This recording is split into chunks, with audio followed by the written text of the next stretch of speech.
38 छक्के मतलब 249 रनों का अकल्पनीय लक्ष्य, और वो भी 9 गेंदें बाकी रहते एकदम आसानी से हासिल कर लिया गया। बिल्कुल, और ये कोई वीडियो गेम नहीं था, बल्कि वानखेड़े स्टेडियम में मुंबई इंडियंस और सनराइजर्स हैदराबाद का असल मुकाबला था। अरे वही तो। आज के इस गहन विश्लेषण में हम इसी मैच की परतों को उधेड़ने वाले हैं, जिसने टी20 क्रिकेट के पुराने व्याकरण को हमेशा के लिए बदल कर रख दिया है। हाँ, क्योंकि एक समय था जब बोर्ड पर 200 रन टंग जाने का मतलब एक मनोवैज्ञानिक जीत होता था। सही कहा। पर इस मैच ने साबित कर दिया है कि 243 रनों का पहाड़ भी अब महज एक भ्रम है। एकदम सही। तो आज हमारा मकसद यही समझना है कि इम्पैक्ट प्लेयर नियम और ओस के विज्ञान ने मिलकर कैसे इस नए नॉर्मल को जन्म दिया है। और हाँ, इस चर्चा में आगे बढ़ने से पहले मैं याद दिला दूं कि हमारी यूट्यूब चैनल क्रिकेट दरबार को सब्सक्राइब करें। बिल्कुल, सब्सक्राइब करना ना भूलें। तो देखिए, इस नए नॉर्मल को समझने के लिए उस रात दोनों टीमों की मानसिक स्थिति को समझना बहुत जरूरी है। क्योंकि ये कोई आम लीग मैच तो था नहीं। बिल्कुल नहीं, ये दो बिल्कुल अलग दिशाओं में जारी टीमों का टकराव था। मुंबई के लिए तो ये सीजन एक दुस्वप्न बन चुका था। मुंबई तो वैसे भी लगातार 4 हार के बाद पॉइंट्स टेबल में सिर्फ 4 अंकों के साथ 9वें नंबर पर संघर्ष कर रही थी। और उससे भी भयानक बात ये थी कि पिछले ही मैच में उन्हें 103 रनों की करारी शिकस्त मिली थी। मतलब टीम पूरी तरह से दबाव में थी। जबकि हैदराबाद की टीम 8 में से 5 मैच जीतकर एकदम मोमेंटम में थी और टॉप हाफ में अपनी जगह पक्की करना चाहती थी। हाँ, और मुंबई के खेमे में उस दिन एक अलग ही भावनात्मक बोझ भी था। अरे हाँ, वो सपोर्ट स्टाफ के एक सदस्य की बेटी का दुखद निधन, सभी खिलाड़ी काली पट्टी बांधकर मैदान पर उतरे थे। बिल्कुल, और ऊपर से टीम में बड़े बदलाव भी थे। रोहित शर्मा टीम में नहीं थे और क्विंटन डिकॉक कलाई की चोट की वजह से बाहर थे। तो मतलब विल जैक्स और रियान रिलकेटन की एकदम नई ओपनिंग जोड़ी मैदान पर थी। और रॉबिन मिन्स का तो डेब्यू था। इस सब भावुक और अस्थिर माहौल के बीच टॉस होता है और कप्तान हार्दिक पांड्या एक ऐसा फैसला लेते हैं जो वानखेड़े के इतिहास के एकदम उलट है। वही तो मैं सोच रहा था। वानखेड़े में जहां हमेशा चेज करना सबसे सुरक्षित माना जाता है, वहां हार्दिक ने पहले बैटिंग चुन ली। क्या ये कोई मास्टर स्ट्रोक था या सिर्फ एक हताश कप्तान का जुआ? देखिए, सतह पर ये जितना अजीब लगता है, इसके पीछे की रणनीतिक सोच उतनी ही गहरी थी। अच्छा, वो कैसे? जब कोई टीम पिछले मैच में 100 से ज्यादा रन से हारती है ना, तो बल्लेबाजों के अंदर एक चेजिंग ट्रॉमा या लक्ष्य का पीछा करने का डर बैठ जाता है।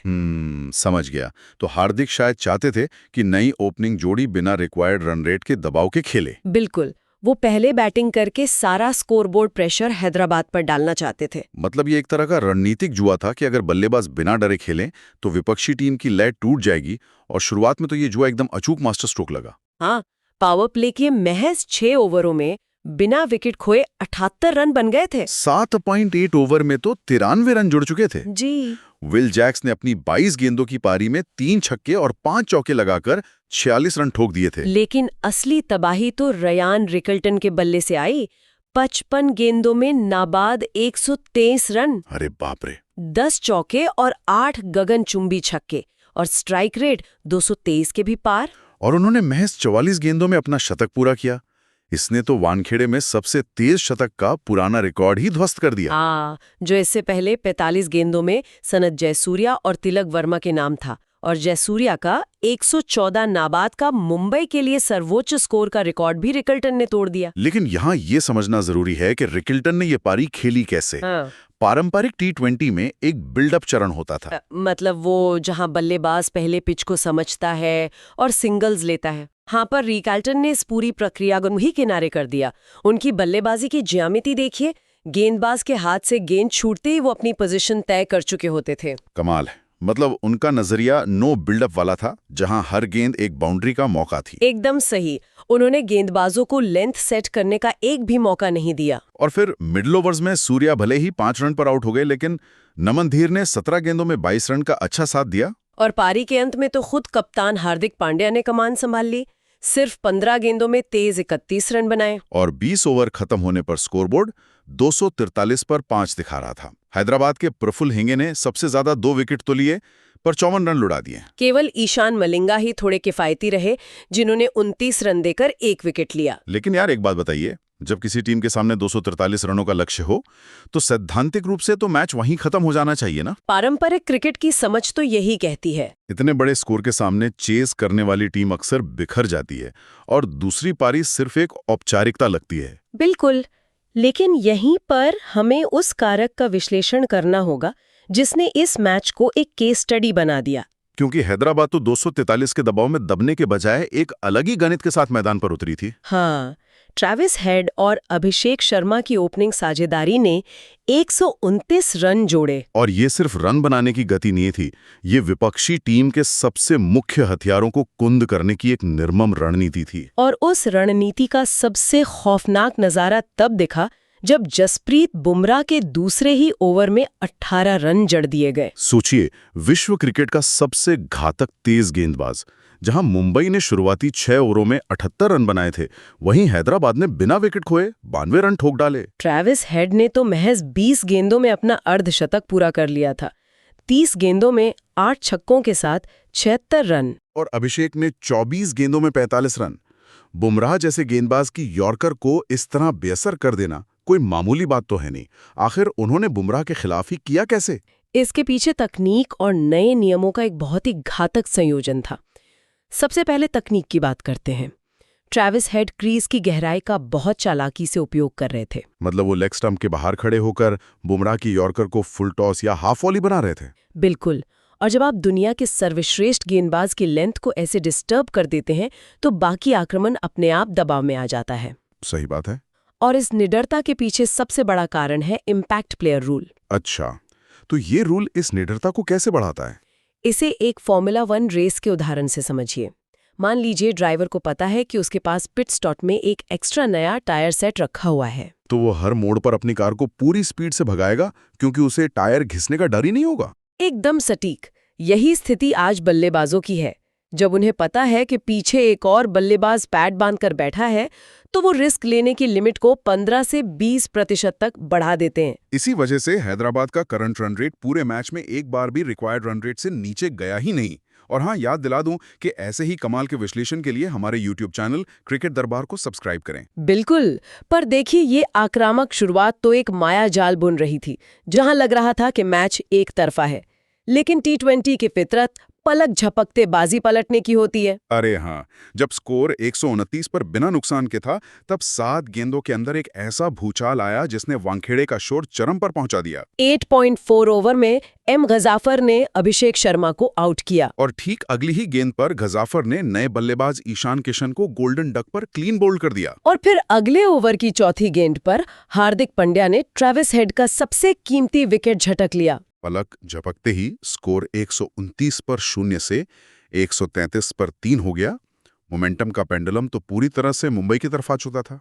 खेल के ऐसे मोड़ पर किसी भी टीम के लिए घुटने टेक देना बहुत स्वाभाविक होता है। जाहिर है यार, लगातार 7 गेंदों में 3 मुख्य बल्लेबाज खो देना तो ड्रेसिंग रूम में पैनिक ला ही देता है। लेकिन यहीं पर हेनरिक क्लासन और नीतीश कुमार रेड्डी के बीच वो साझेदारी हुई जिसे इस मैच का स्टेबलाइजर कहा जा सकता है। क्लासन ने 30 गेंदों में नाबाद 65 रन बनाए, 7 चौके और 4 छक्कों के साथ। और रेड्डी ने 17 गेंदों में 21 रन की बेहद सूझबूझ वाली पारी खेली। इस साझेदारी ने एक बहुत महत्वपूर्ण बहस छेड़ दी है। मैं समझ रहा हूं आप किस तरफ इशारा कर रहे हैं। हम निडर क्रिकेट की इतनी बात करते हैं, पर जब विकेट गिरते हैं तो मैच को संभालने के लिए आज भी एंकरिंग की ही जरूरत पड़ती है। हाँ, लेकिन यहाँ एंकरिंग को थोड़ा बारीकी से समझना होगा। पुरानी एंकरिंग का मतलब होता था रिस्क को पूरी तरह खत्म कर देना और 110 या 120 के स्ट्राइक रेट से खेलना। तो क्लासन ने जो किया वो क्या था? उसे डायनामिक एंकरिंग कहते हैं। उन्होंने रिस्क को खत्म नहीं किया बल्कि स्मार्ट तरीके से मैनेज किया। अच्छा, मतलब जब उन्होंने देखा कि गजानफर को पिच से टर्न और ग्रिप मिल रही है तो उन्होंने उनके ओवरों में कोई फालतू रिस्क नहीं लिया। वो सारा दबाव उन्होंने तेज गेंदबाजों के लिए बचाकर रखा। अरे वाह!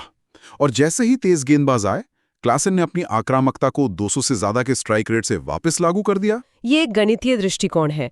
जो गेंदबाज हावी हो सकता है उसका सम्मान करो और उसकी भरपाई दूसरे गेंदबाज पर प्रहार करके करो। और यहीं से इस मैच में एंट्री होती है उस प्राकृतिक तत्व की जिसने तेज गेंदबाजों के लिए रात को एक खौफनाक सपने में बदल दिया। बिल्कुल, हम बात कर रहे हैं मैदान पर गिरने वाली ओस की। जैसे जैसे मैच डेथ ओवर्स की तरफ बढ़ा, वानखेड़े का मैदान ओस से भीग चुका था। और ओस के विज्ञान को समझना यहाँ बहुत जरूरी है कि ये कैसे वर्ल्ड क्लास गेंदबाजी को पंगु बना देती है। गेंद पूरी तरह गीली हो गई थी ना। देखिए, क्रिकेट की गेंद इस तरह बनती है कि उसकी सिलाई हवा में एक पतवार की तरह काम करती है और दिशा बदलने में मदद करती है। लेकिन ओस से जब गेंद गीली होती है तो चमड़ा पानी सोखकर सूज जाता है और सिलाई एकदम सपाट हो जाती है। और गेंद पर पानी की परत बनने से घर्षण या फ्रिक्शन भी तो लगभग 0 हो जाता होगा। एकदम सही। इसी का नतीजा था कि डेथ ओवर्स के विशेषज्ञ बुमराह अपने 4 ओवरों में बिना विकेट लिए 54 रन लुटा बैठे। और ट्रेंट बोल्ट जैसे अनुभवी गेंदबाज ने भी 41 रन देकर महज 1 विकेट लिया। गेंदबाजों की उंगलियों से तो गेंद साबुन की तरह फिसल रही थी। ऐसे में कटर्स या स्लोअर गेंदें काम ही नहीं करती क्योंकि गेंद पिच पर ग्रिप नहीं बना पाती। हाँ, और वो सीधे बल्लेबाज के स्लॉट में एक आसान फुल टॉस या हाफ वॉली बनकर जाती है और गीली गेंद से सटीक यॉर्कर डालना तो नामुमकिन सा हो जाता है। बिल्कुल। लेकिन इस पूरे घटनाक्रम की सबसे बड़ी विडंबना देखिए।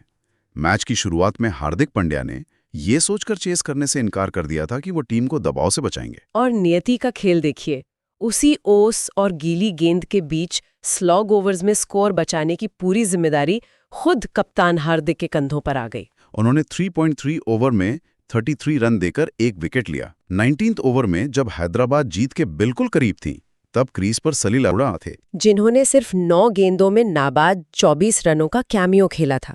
और अंततः हार्दिक पांड्या की ही गेंद पर मिड विकेट के ऊपर से एक शानदार विजयी छक्का जड़कर सलील अरोड़ा ने मैच को 18.4 ओवर में ही खत्म कर दिया। ये खेल का वो क्रूर और काव्यात्मक न्याय है जो अक्सर क्रिकेट में देखने को मिलता है। बिल्कुल। जिस परिस्थिति से बचने के लिए आपने रणनीतिक फैसला लिया, खेल ने आपको उसी परिस्थिति के सबसे कठिन रूप के सामने लाकर खड़ा कर दिया। और हैदराबाद ने 249 रन का स्कोर बनाकर मैच जीत लिया। इस ऐतिहासिक मैच ने तो आंकड़ों की कई नई किताबें खोल दी हैं। एक ही मैच में कुल 38 छक्कों का लगना कोई सामान्य बात नहीं है। ये वानखेड़े के इतिहास में सबसे ज्यादा बाउंड्री प्रतिशत वाला मैच बन गया है। और इस नतीजे से हैदराबाद तो टॉप 4 की रेस में मजबूत हो गई, पर 9वें स्थान पर खड़ी मुंबई के लिए प्लेऑफ के दरवाजे लगभग बंद ही हो गए। अगर हम इस 243 रनों के चेस को बड़े परिदृश्य में देखें तो ये T20 क्रिकेट के विकास का एक नया चरण है, जहां बल्लेबाजों ने गेंदबाजों पर एक स्थायी मनोवैज्ञानिक बढ़त हासिल कर ली है। इम्पैक्ट प्लेयर रूल ने सुरक्षा का जो जाल बुना है और बल्लेबाजों ने जिस तरह क्रीज की ज्यामिति समझना शुरू किया है, उसने क्रिकेट के संतुलन को हिला कर रख दिया है। ये सोचने वाली बात है। बल्ले और गेंद के बीच का वो पारंपरिक संतुलन अब पूरी तरह से हथियारों की दौड़ में बदल चुका है। बिल्कुल। अगर 243 रनों जैसा विशाल स्कोर 9 गेंदें शेष रहते हुए इतनी क्रूरता से हासिल किया जा सकता है, तो क्या हम बहुत तेजी से एक ऐसे भविष्य की ओर बढ़ रहे हैं जहां गेंदबाजों की भूमिका केवल एक बॉलिंग मशीन तक सिमट कर रह जाएगी? एक ऐसी मशीन जिसका काम केवल बल्लेबाजों को मन चाहे शॉट खेलने के लिए गेंद फीड करना होगा। और अगर खेल वाकई इसी दिशा में जा रहा है, तो इस खेल के मूल रोमांच को जीवित रखने के लिए अगला बड़ा नियम क्या बदलना होगा? ये तो वक्त ही बताएगा, लेकिन ये सवाल हर क्रिकेट फैन के मन में लंबे समय तक गूंजता रहेगा। बिल्कुल सही कहा। तो इस विचार उत्तेजक सवाल के साथ हम आज की इस चर्चा को यहीं विराम देते हैं। और हाँ, हमारे YouTube चैनल क्रिकेट दरबार को सब्सक्राइब करना ना भूलें, ताकि हम ऐसे ही दिलचस्प विश्लेषण लाते रहें। इस गहन विश्लेषण में हमारे साथ जुड़ने के लिए बहुत बहुत शुक्रिया।